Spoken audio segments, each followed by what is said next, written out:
place has always seemed to me to be the common sense place conceptually to focus government. That was the right description for how we needed to organize the department. Organize down to the level of communities and whether or not we were making a difference on the ground, and work everything backward from that. So it's a very useful organizing principle, place is, for how we can structure government correctly. A third observation is that place allows us to create a place for integration of programs on the ground, breaking down the silos of the Department of Commerce and the Department of Labor and the Department of Education and the Department of Housing, and figuring out how they can collaborate both at the top levels within the government, but more importantly, how these funding approaches, which in the report that emerged from this last year is described as braided funding, can come together. I would say in terms of these sort of theoretical ideas about place is that it's an important locale or venue for accountability, because we can see by measuring within physical place whether or not we're making progress or not. We can evaluate, very important part of the policy-making process, again, in a physical place.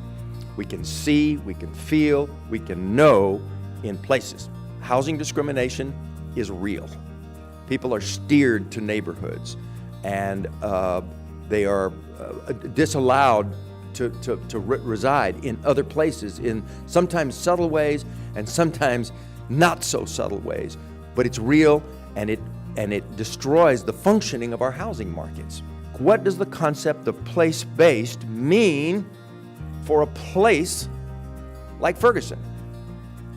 As we think about next steps in the evolution of these theoretical ideas, place-based, how does it hold up if we test it against what we know about Ferguson? And that's the real test as we think through an idea like place-based.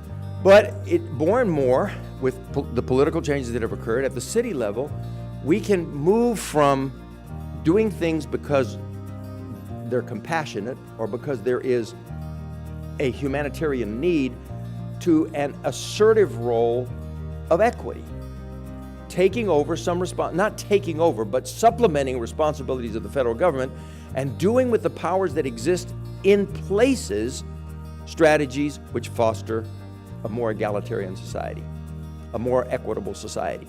But I like to say that the way to think about a city is what you see when you fly in to the airport at night.